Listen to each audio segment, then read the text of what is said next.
Hello, this is question 6 from the Cambridge International Education Winter Exams from 2019, paper 1-2. You can find a link to an image of this question in the description below. As you can see, the question is about trigonometry, and it's going to be very useful to be able to graph these questions to be able to solve them. I wrote out part A on the board here. It's 3 times the tangent of 2x plus 1 is equal to 1. And they give us some constrictions there. They also say that find the two smallest values for x, and they tell us x is bigger than 0. So we're going to get more than one answer, and we'll see that as we solve it. So let's just begin solving it. Let's begin by getting it down to tangent of something. That's what we usually need to do in these trigonometry questions, 1/3. Because we're able to solve the tan of something by using a calculator. But before I do that, I think I'd like to draw it out. Let me draw it over here, and we'll do our maths here so it's easier to see. So let's have a y-axis and an x-axis. So the tangent looks like the asymptote's at 90 degrees, or pi/2. So the tangent looks roughly like this.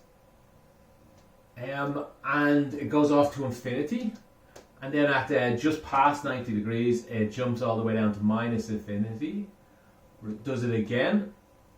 And this stays going on forever. And it also happens down in the minus direction. So this pattern continues on forever. This is 0 here. And this number here would be pi. This would be 2 pi. This would be 3 pi. Let's see, we'll put in this one here, minus pi. So actually, unlike cosine or sine that sort of repeats as it goes along, they repeat every 2 pi. Tangent repeats every pi. Again, that's actually going to be quite important. Now, the reason I say this, this is a drawing of tan of any function, tan of this, say. So this can be tangent of, you probably can't see this, but tangent of 2x plus 1 looks like this. So this does look something like this, and we're saying it equals to 1/3. 1/3 is easy to find. We just go to wherever 1/3 is. I haven't put in any numbers, but I'll just say it's here. Probably doesn't look quite right, but so that means 1/3 is here. So basically the answer to this question, 2x plus 1 equals, not the answer to what x equals, but the answer to 2x plus 1 is equal to this number here, also this number here, also this number here, and this number here, and this number here, and there's infinite answers is what I'm getting at. But our calculator, we can use our calculator to help us. The calculator, we can get the inverse tan of both sides. So the inverse tan of tan, it disappears. And the inverse tan of the left will give us a number. But calculators are stupid. Calculators are fairly dumb. They can only, simple calculator that most of you probably use, will only give you this number here. This answer here. So this answer would come out to be equal to 0.322. That's rounded to 3 decimal places, which should be enough because I'm not going to do anything more complicated to it. I often like to use 4 decimal places, but it'll cost me a lot of ink in this question. Because I say the answer is equal to this. This is only one of the answers. So let me write this again. Let me write as 2x plus 1 equals, and then I'll use a lot of space here. I'll say 0.322. That's one of the answers. Another answer, though, is this one here. So we found this answer. Let me put it in here. Again, you probably can't see this. It's a bit small. 322. Another answer is here. So how do we get that? Well, it's just pi away. All of these answers just have pi between them. So it's just this number plus pi. And this number plus pi, again, just put that in the calculator. You'll get 3.46. Again, 3 significant figures. Add another pi to get the next number, 6.6. Add another pi to get the next number, we get 9.75. Take pi away, in fact. We can take pi away to get this one here. This minus pi. will give us minus 2.82. You don't actually have to do all this, so don't worry about this too much. But it's often the easiest way to do it. Using your brain to think ahead, to think, you know, I'm never going to need this. In fact, I can eliminate most of them from the start. And it's probably a good idea. I just wanted to show you this long drawn out way. So this is infinite answers. There's more down here and there's more up here. And we're still not even finding x. We're just finding 2x plus 1. So we get these infinite answers. Now, to get the answer, it is simple enough to just go, well, x is equal, let's see, how do we solve for x? We take 1 away and divide by 2. So actually I can do that. I can take 1 away. So let me write it like this. This is hundreds, millions, infinite different sums. All the sums look like this. 2x plus 1 equals 0.322. That's one answer. You'd have to solve for that. Let's see, we'd get x is equal 0.322 minus 1 divided by 2. That's 1. There's more though. There's 2x plus 1 is equal, how about this one here? 3.46. X is equal 3.46. Take away 1, divide by 2. We'd have to do that for every one of them. I don't want to have to do that for infinite ones. Now it's manageable in this case, especially because there's a nice little pattern. It's just take 1 away, divide by 2.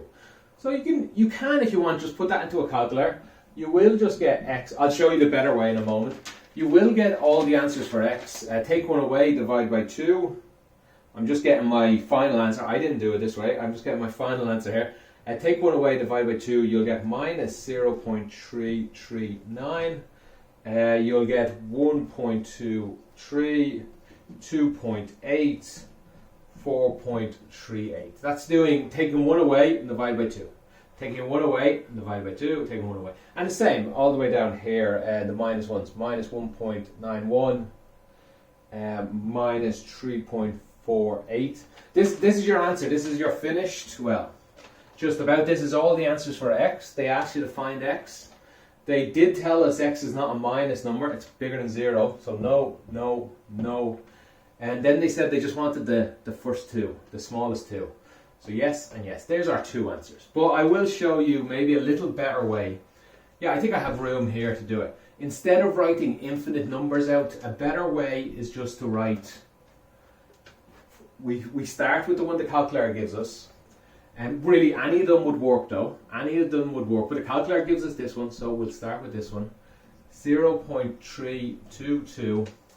And the way to write all of the other ones is just this, plus n pi. Let's have a think about this. Well, let me write what n is. N is an element of z, the integers. So n is any number you want. It could be minus 54. It could be plus 7. It could be plus 9,841. Any number you want, and it will give you one of the answers. So this number here is when n is 0, n is 1, n is 2, n is 3, n is minus 1, n is minus 2. So that is a much neater way to write all this. So I would recommend you get used to writing like this to save you writing infinite of them out. Although really in this level you probably will get away with just writing the first 2 or 3 and start with 0 and write the next 2 and the last 2. You'll probably get away with that 99 times out of 100. But still, this is the most general way to write it. So let me jump down here for a moment and then just say what this says is 2x plus 1, skip all this, is equal 0.322 plus n pi. So to solve this, we take 1 from both sides. 2x is equal, what's that, minus 0.678 plus n pi, and then divide by 2. Divide by 2. I think I have this written somewhere. No, I haven't. I just wrote 0.678 plus n pi divided by 2. That's a better way to write this line here. That's a better way to have wrote this answer. Plus n pi over 2. Once we have it written this way, you can just put in 0, find this number. And again, like I wouldn't have wrote any of these. I would have gone straight to this answer here. And then I would have put in 0. I would have found out, oh, that's a minus. So I'll ignore minus 1 and minus 2. Because they're just only going to get smaller.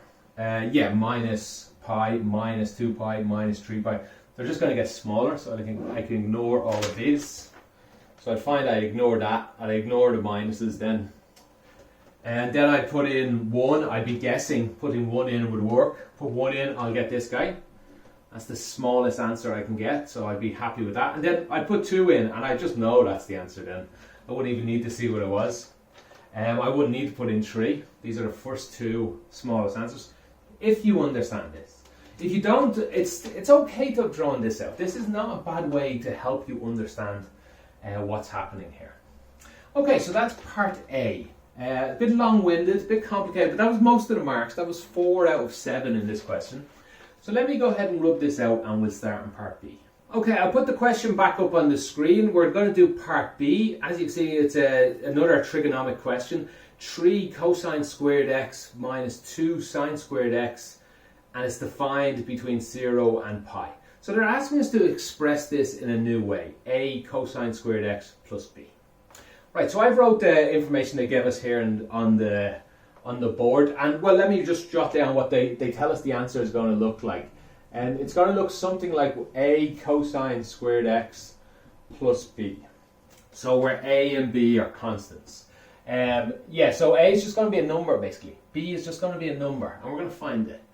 Now we have to look at this and think, right, they want cosine squared still here, so we can leave that probably. But they don't want this sine squared. They'd like us to get rid of that. Basically, I'd like to find out, is sine squared equal to something else? Preferably equal to a number, or maybe equal to cosine squares. And that's one we really should know. This is one of the most famous identities you pretty much need to know. Cosine squared x plus sine squared x is equal to 1. That's really just the Pythagoras theorem. When we learn about the unit circle and what cosine is and what sine is. Cosine is really just this length here. Sine is really just this height here. So cosine squared plus sine squared is equal to this length here. And we pick 1 as a unit circle. And 1 is also in front of the cosine. That's not important for this question. You do need to remember this. It is in your book. They would give it to you. Sorry, this is Cambridge International. So the last page of your exam will have formulas on it. This will be one of them. So you will have this information. Alright, so let's rearrange this. Let's get sine squared x is equal to 1. And then take this from both sides. Minus cosine squared x. So that's it. We're pretty much done. We can replace this number here now. So let's write fx again. Fx is equal to 3 cosine squared x minus 2. And instead of sine squared, we're just going to write 1 minus cosine squared x. And hopefully this leaves us an answer that looks like this. It looks like it will. So let's clean this up. 3 cosine squared x minus 2 times 1. And minus 2 times minus cosine. Lots of students forget that. 2 minuses there. And 2 cosine squared x. Let's see. 3 cosine squared x plus 2 cosine squared x. Simply 5 cosine squared x and minus 2, which of course looks like they wanted. So really A was just 5 and B is minus 2. Do they ask us explicitly to find A and B? No, if they do, you might want to just at the end sometimes write A is equal 5, B is equal minus 2. Probably no harm in this question, but no, they just asked you to show this. Now the question's not over. They do have a part 2. Let me just make a little bit of room. Actually, I want a good bit of room for this one. That was only 1 mark. The next one is 2 marks, so it's twice as important, I guess. Find the range of f. So to do this, usually I just like to draw the picture. It's quite hard to draw this picture, but that's okay because this picture here is identical. We've just proven it's the same. It looks the same. So let's draw this picture here. And it's quite easy. You don't have to draw it. A lot of better students might be able to just read the answers from this. So to draw this function here, I'm going to start by simply drawing cosine x first. And then we'll build on it. We'll build it as it goes down. Also, the question only asks between 0 and pi. So let's put in pi here. Let's keep the same graphs for all of them. Pi and all this. So let's draw cosine first. We start here, we come down, and we go here. That's what cosine looks like. It would just stay looping like this if we had more room here. So it's really just going up and down. It's very common cosine. You should be used to. Don't worry if you drew it like this, by the way. You can draw it like this, and we're just really looking at this point here. All right, just cutting it off here. You don't have to cut it off. You're not going to lose any marks. But I thought it'd be a bit more accurate. Okay, so let's next draw cosine squared x. Well, sorry. First, let's put in 1 and minus 1. Because we're talking about the range, aren't we? This is what we're trying to find, the range between here and here. The range of this is 1 and minus 1. Now, if we square this, let's see, 1 squared is still 1. What's this, say a half? A half squared is a quarter, I guess. And so on all the way down. 0 squared is still 0. Minus 1 squared is actually plus 1. What this will look like is, it will look like this. And again, it will stay looping along. It'll actually look very similar to this, but just squished in a little bit. Now, next one, let's see. I don't want cosine squared, I want 5 cosine squared. So let's say 5 cosine squared x. All we need to do there is 1 multiplied by 5, we get 5. 0 multiplied by 5, we get 0. 1 multiplied by 5, we get 5 again. It's really just this stretched up a little bit. It's just stretched up a little bit. And then the last one, I don't want 5 cosine squared. I want 5 cosine squared x minus 2. So let's just take 2 away from everything. And 5 minus 2 is 3. And 0 minus 2 is minus 2. Let's see. And 5 minus 2 is 3 again. And all the numbers in between are something similar. They don't ask us where the cross is here. They don't ask where the cross is here. You don't have to worry about that. Drawing has to be it doesn't have to be too accurate. They just ask you the range. So let me read out the range for all of these. The range is minus 1, 1. The range is 0, 1. The range is 0, 5.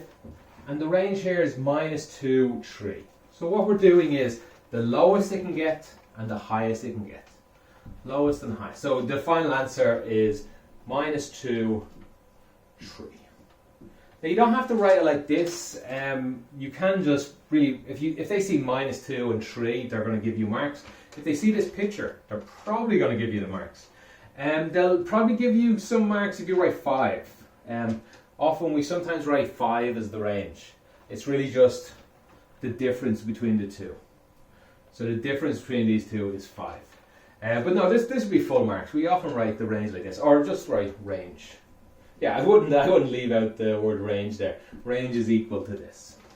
Okay, that answers part B. That's 2 great questions, I think. They're fairly interesting with trigonometry.